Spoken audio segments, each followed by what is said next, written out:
ஓம் ஹ்ரீம் பைரவி க்ளாம் ஹ்ரீம் ஸ்வாஹா. வணக்கம். இப்போ நீங்கள் ஒரு ஜோதிடர்கிட்ட போவீங்க, அவர் சொல்லுவாங்க உங்கள் ஜாதகத்தில் இந்த காலசர்ப்பம் தோஷம் இருக்குதுன்னு சொல்லுவாங்க. காலசர்ப்ப தோஷம் பற்றி எந்த புத்தகத்தில் இருக்குது, எந்த கிரந்தத்தில் இருக்குது, யாரும் சொல்ல மாட்டாங்க. அது இல்லவே இல்லை. இந்த மாதிரி நிறைய தோஷங்களை பற்றி தப்பான ஒரு இன்ஃபர்மேஷன் கொடுத்துருக்காங்க. அவர் ஜோதிடர் கிடையாது. உங்கள் ஜாதகம் அவர் பார்க்கும்போது உங்கள் லைஃப்பில் நடந்திருக்கிற பாஸ்ட் ஈவெண்ட்ஸை வச்சு உங்கள் லக்னத்தை அவர் சரி பண்ணணும். அதை ஃபஸ்ட்டு நம்ம பண்ண வேண்டியது. எதுக்குன்னா லக்னம் சேஞ்ச் ஆகிட்டுக்கிட்டே இருக்கும், ராசி சேஞ்ச் ஆகுது. ஒரே ராசிலேயே நிறைய பேர் பிறந்திருப்பாங்க. அதுக்கப்புறம் நீங்கள் ட்வின்ஸ் பாருங்கள். ஒரு ட்வின்ஸு இருந்தால் அவர் டைமில் ஒரு நிறைய சேஞ்சஸ் இருக்காது. அது எப்படி பார்க்குறது?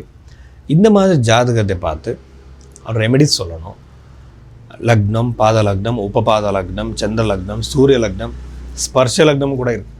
எல்லாமே பார்த்து திசை எல்லாருக்கும் விம்சோத்திர திசை அது சரியாகாது. கண்டிஷனல் திசைன்னு சொல்லுவாங்க. அங்கே சர திசை இருக்குது, மாண்டுக்க திசை இருக்குது, யோகினி திசை இருக்குது. இதெல்லாமே அப்ளை பண்ணணும். பிரஷ்னம் பார்க்கணும், பிரஷ்ன சாஸ்திரம். அதுக்கப்புறம் நம்ம கைரேகை பார்க்கணும். எல்லாம் பார்த்து ஒரு ப்ரெடிக்ஷன் கொடுக்கணும். டைம் வேணும். அதை விட்டுட்டு சும்மா ஏதோ ஒரு சொல்கிறது பணத்துக்காக அந்த மாதிரி அவர் பயன்படுத்தி நம்ம பணம் வாங்குறதுக்காக அப்படியெல்லாம் செய்யக்கூடாது, பாவம். ஸோ கண்டிப்பாக திரும்பி வரும். அதனால் இந்த மாதிரி ஜாதகம் பார்த்தா தான் நமக்கு சொல்ல முடியும். நீங்கள் பைரவி ஆஸ்ட்ரோ நீங்கள் புக் பண்ணால் இப்படி சயின்டிஃபிக்காக ஒரு ஜாதகம் பார்த்து உங்கள் லைஃப்பில் நடக்கிற அத்தனை விஷயங்களை பற்றி நம்ம சொல்ல முடியும். நிறைய பேருக்கு இது நம்பிக்கை இல்லை. இப்போ நீங்கள் நம்பிக்கை இல்லைன்னா நவகிரகங்கள் விட்டுடுங்க. சூரியன் பாருங்கள். சூரிய கிரகத்தோடு எனர்ஜி எப்படி நம்ம மேலே சைக்காலஜிக்கலாக ஃபிசிக்கலாக எஃபெக்ட் ஆகிட்டு இருக்கு, நீங்கள் கூகுளில் சர்ச் பண்ணுங்கள்.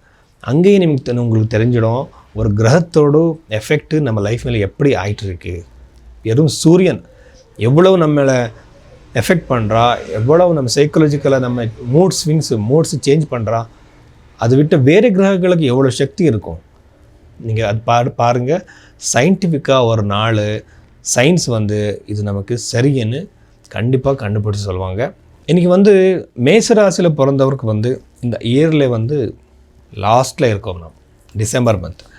ஸோ இங்கே நடக்க போகிற விஷயங்களை பற்றி நாம் பார்த்தா ஃபஸ்ட்டு சாடை சாத்தியம்னு சொல்லுவாங்க. இந்த சாடை சாத்தியில் சும்மா சாடை சாத்திக்கு பயப்படக்கூடாது. நிறைய க்ரைட்டேரியா இருக்குது. இது அஷ்டக வர்க்கத்தில் பாயிண்ட்ஸ் கம்மி இருக்கணும், தசை நடக்கணும், அவயோகனாக இருக்கணும். அவயோகம்னா அந்த லக்னத்துக்கு பிரச்சனை கொடுக்குற ஒரு பிளானட்டாக இருக்கணும். அப்படியெல்லாம் இருந்தால் கண்டிப்பாக உங்களுக்கு பிரச்சனை வரும். நிறைய விஷயங்கள் பற்றி ப்ராப்பர்ட்டி இஷ்யூஸ் வரலாம், கல்யாணம் டிலே ஆகலாம், பிஸ்னஸில் கண்டிப்பாக லாஸஸ் ஆகலாம், ஃபைனான்ஷியல் லாஸஸ் ஆகலாம், டென்ஷன்ஸ் வரலாம், நெகட்டிவ் தாட்ஸ் உங்கள் மனசில் வரலாம். நிறைய இந்த மாதிரி மூட் ஸ்விங்ஸ் அதிகமாகிற சான்ஸ் இருக்குது. ஒருவேளை உங்கள் ஜாதகத்தில் சாட்டர்ன் மூன் கன்ஜங்ஷன் இருந்தால், சனி சந்திரன் ரெண்டு ஒரு கிரகம் ஒரே பிளேஸில் இருந்தால் அவருக்கு கண்டிப்பாக இந்த மாதிரி பிரச்சனை நிறைய வரும். ஸோ ஆனால் சாடசத்துக்கு ரொம்ப சிம்பிளான ரெமெடிஸ் இருக்குது. நீங்கள் ஹனுமான் கோயிலுக்கு போகலாம். ஆனால் வெறும் சாடசாச்சினாலே பிரச்சனை வராது. எதுக்குன்னா சக்ஸஸ் ஆனவர் அதிகமாக இருக்காங்க. இது ஃபஸ்ட் விஷயம். ரெண்டாவது வீடு கட்டுறதுக்கு இன்ட்ரெஸ்ட் இருந்தால், ப்ராப்பர்ட்டி வாங்குகிற இன்டென்ஷன் உங்களுக்கு இருந்தால், இது கண்டிப்பாக ரொம்ப நல்ல டைம். ப்ராப்பர்ட்டி வாங்குகிற வாய்ப்பு இருக்குது, சான்சஸ் இருக்குது, அதிகமாகவே இருக்குது. இப்போ உங்களுக்கு கோர்ட்டில் இல்லை பேங்க்கில் உங்களுக்கு லோன் கிடைக்கிற பிரச்சனை இருந்தால் அது கூட சரியாயிடும். ஸோ சில பேருக்கு லோன் கிடைக்காது, சரியான டைமில் டிலே ஆகிக்கிட்டே இருக்கும். அவருக்கு இந்த டைமில் நல்லா இருக்கும்.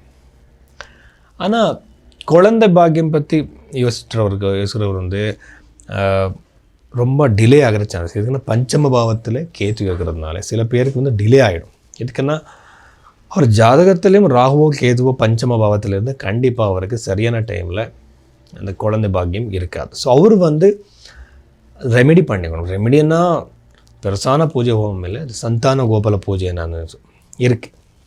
அந்த ரெகுலராக பண்ணலாம், மந்திர ஜபம் பண்ணலாம். அதில் அந்த கிரகத்தோடு எனர்ஜி நியூட்ரல் ஆகிடும், நெகட்டிவ் எஃபெக்ட். அப்புறம் கண்டிப்பாக குழந்தை யோகம் வரும் அவருக்கு. ஸோ இந்த மாதிரியில் இருக்குது.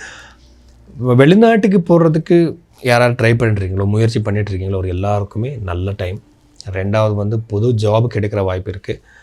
ஃபுட் ரிலேட்டடான பிஸ்னஸ்ஸு, ஸ்ட்ரீட் ஃபுட்டு வைக்கிறவருக்கு, இந்த மாதிரி துணி பிஸ்னஸ் பண்ணுறவருக்கு ரொம்ப நல்லா இருக்குது இந்த டைம். ரொம்ப சக்ஸஸ் இருக்குது. ஃபைனான்ஷியல் ஃப்ளோ அதிகமாகிற சான்சஸ் இருக்குது. ஆனால் இன்னொரு விஷயம் என்னென்னா கல்யாணம் கொஞ்சம் டிலே ஆகிடும். எதுக்குன்னா சப்தம பாவாதிபதி ராசியாதிபதி வந்து அஷ்டமத்தில் வர்றது, அது வந்து கொஞ்சம் அஃப்ளிக்டட்னா பாப்ப கிரகங்கள் சேர்ந்து அந்த கிரகத்தோட எனர்ஜி குறைஞ்சிடும். அந்த மாதிரி இருக்கும்போது கல்யாணம் சரியான நேரத்தில் நடக்காது, டிலே ஆகிடும். ஸோ அவருக்கு வந்து அவர் ஜாதகத்திலையும் கூட சப்தம பாவம் இதாக இருந்தால் அவர் ஸ்வயம்வர பார்வதி மந்திரத்தை ரெகுலராக சொல்லணும். இப்போது உங்களுக்கு நிறைய பிரச்சனைகள் இருக்கலாம். இப்போ கல்யாணம் டிலே ஆகிட்டுருக்கு, வேலை கிடைக்கல, ஜாப் கிடைக்கல, அது எல்லாமே ஃபஸ்ட்டு வந்து ஜாதகத்தில் என்னன்னு பார்க்கணும். அதில் வந்து யோகம் இருந்தால் போதும், கண்டிப்பாக அதுக்கு வந்து எந்த விதமான பூஜை பண்ணுற தேவையில்லை. ஒரு வேலை யோகம் இல்லை, லேட் ஆகிட்டு இருக்குன்னா நாமே டெடிக்கேட்டடாக ஏதாவது பரிகாரம் பண்ணணும். பரிகாரம் பண்ணால் நீங்கள் போயிட்டு பெருசான ஹோமம் பண்ணுறதோ இது பண்ணுறதோ அப்படி இல்லை. நீங்கள் தான் மந்திர ஜபம் பண்ணணும். மந்திர ஜபத்தை நீங்களே பண்ணலாம், இல்லைன்னா நீங்கள் புக் பண்ணலாம். இவ்வளோ தான். இது பண்ணுறதுக்காக நீங்கள் ஒரு ஜபமாலை எடுத்துக்கிட்டு ஒரு ரூல்ஸ் ரெகுலேஷன் ஃபாலோ பண்ணலாம், இல்லை நீங்கள் புக் பண்ணலாம், உங்களுக்காக அடுத்தவர் பண்ணுவாங்க. இப்படி பண்ணால் உங்கள் பிரச்சனைலேருந்து நீங்கள் கண்டிப்பாக வெளியே வரலாம்.